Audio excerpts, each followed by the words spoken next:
Utsukushi di dalam usus mengaktifkan interleukin 12 dan interferon gamma yang jika digabung akan mengaktifkan NK sel kita. Jadi istilahnya akibat Utsukushi. Kalau tanpa Utsukushi belum tentu NK sel ini akan aktif seperti itu. Ini dia yang saya pikir ini adalah tentu riset dari mereka para ahli, profesor AFC di Jepang itu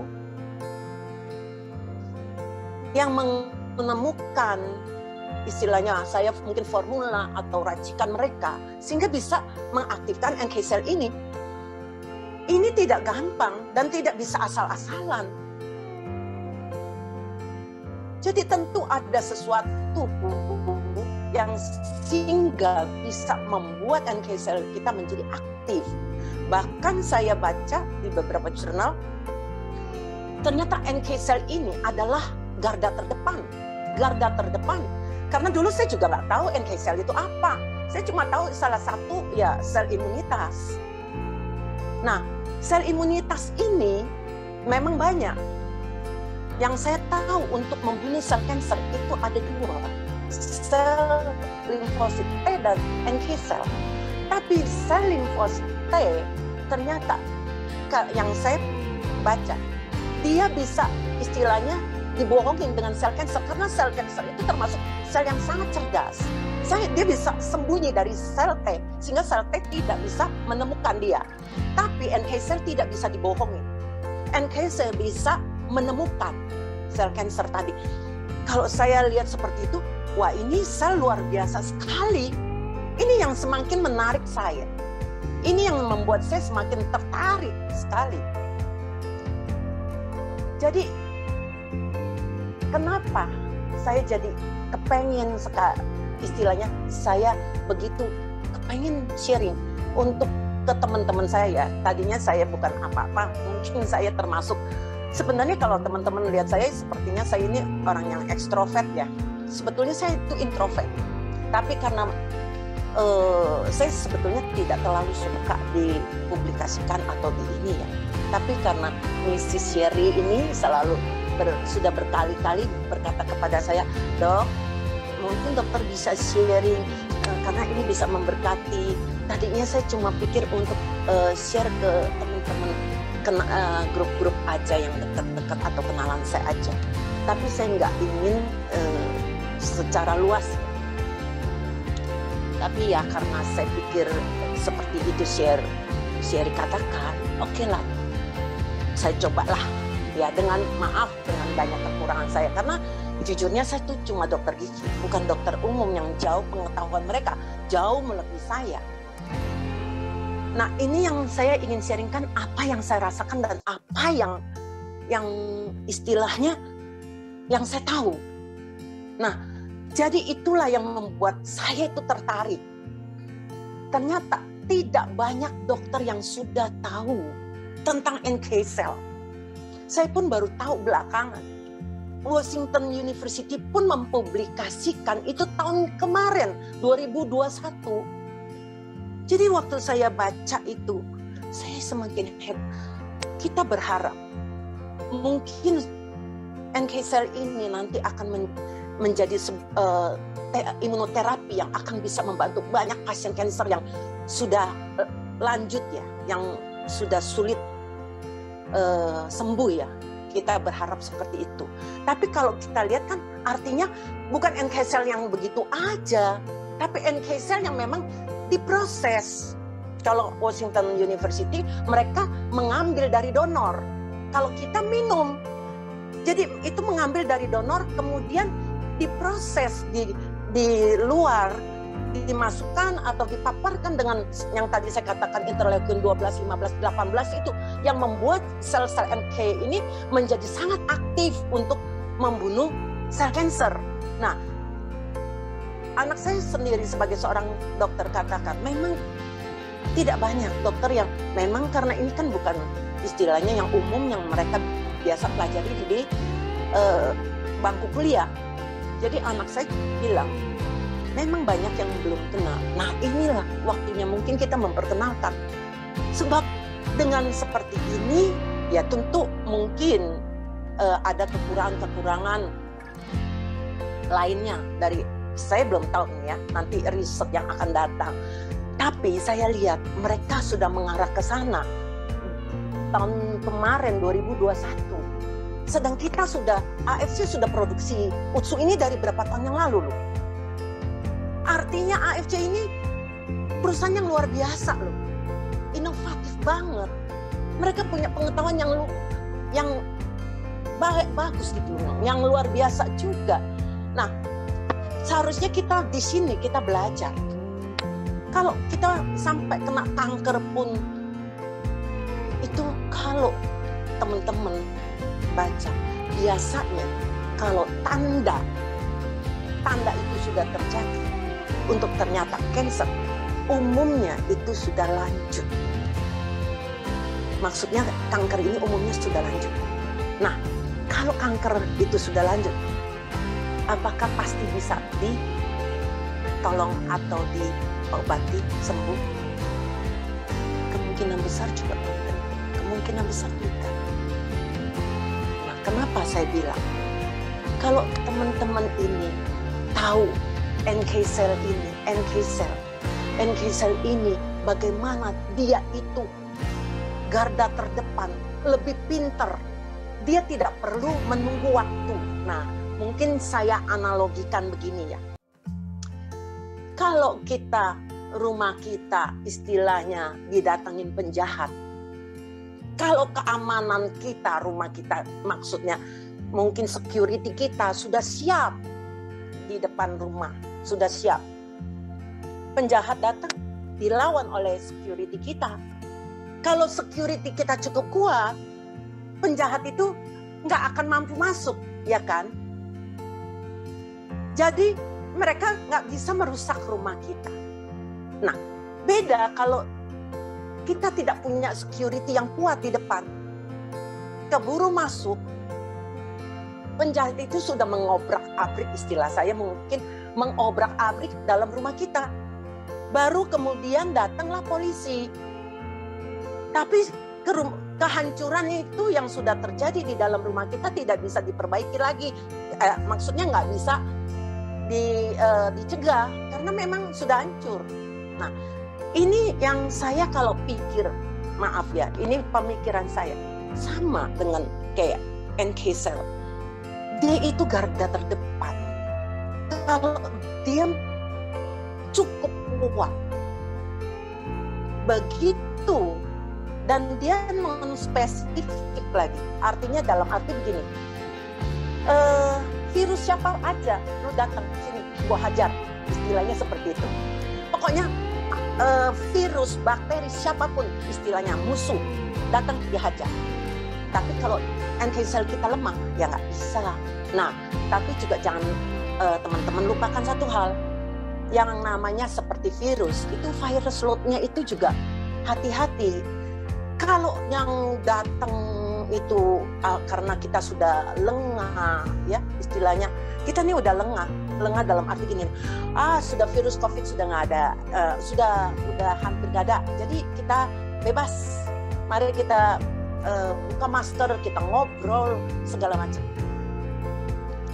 Nah, ini yang teman-teman harus hati-hati sekali, karena virus load itu pun sangat penting yang teman-teman harus perhatikan. Karena kalau yang masuk virus itu misalnya 10 juta misalnya, tentaranya misalnya.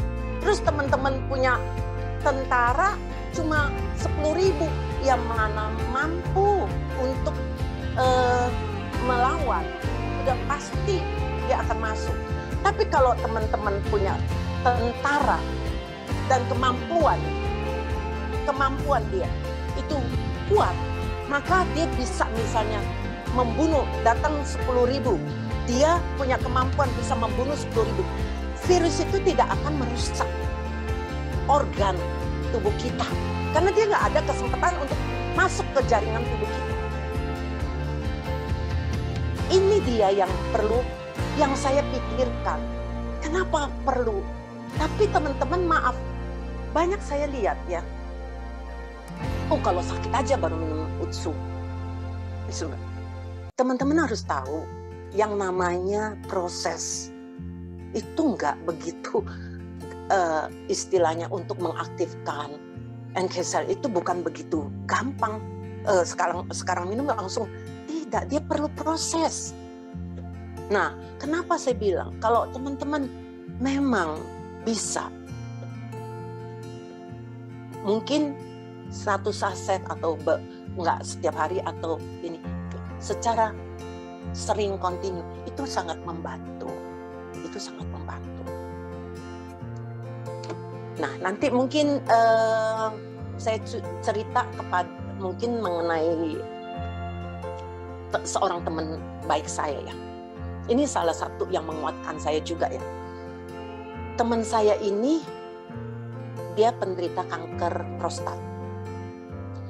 Kanker prostat yang pernah dioperasi, kalau saya tidak salah itu tahun 2016. Di Singapura, bukan di sini, di Singapura. Nah, pada saat dia dioperasi, selesai dioperasi, beberapa bulan kemudian dia dikontrol oleh dokter Singapura, dicek PSA-nya, ternyata PSA-nya yang batas, Singapura punya batas dengan Indonesia berbeda ya. Singapura batasnya itu 1, kalau Indonesia batasnya 4. Nilai angka dia sudah 1,9 sekian. Ini yang membuat dokternya sempat kaget, dan teman saya disuruh lakukan yang namanya PET scan. PET scan ini untuk melihat apakah kemungkinan sudah ada metastase dari sel kanker ini ke bagian organ tubuh lainnya. Ternyata belum, atau tidak ada. Akhirnya disuruhlah teman saya ini lakukan yang namanya suntik hormon setiap 6 bulan sekali. Jadi teman saya mulai lakukan suntik hormon setiap 6 bulan plus suntik NK cell. Nah, ini teman-teman ingat, NK cell.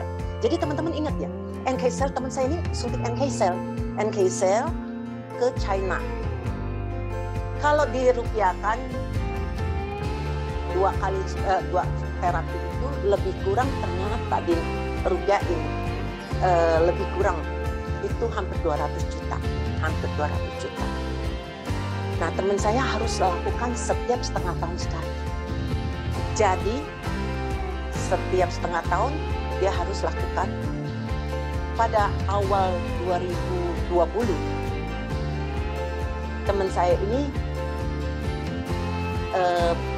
cari anak saya untuk melakukan namanya live blood analysis. Ini adalah pemeriksaan darah yang memang tidak bisa untuk mendiagnosis, tapi hanya untuk screening awal. Nah, anak saya melihat ada tanda-tanda peradangan dekat sekitar liver. Akhirnya anak saya bertanya, Om, ini kenapa? Ini kenapa ada tanda peradangan? Nah, teman saya baru bercerita bahwa dia baru berapa bulan ini, mungkin kalau nggak salah 2 bulan atau berapa itu, operasi yang namanya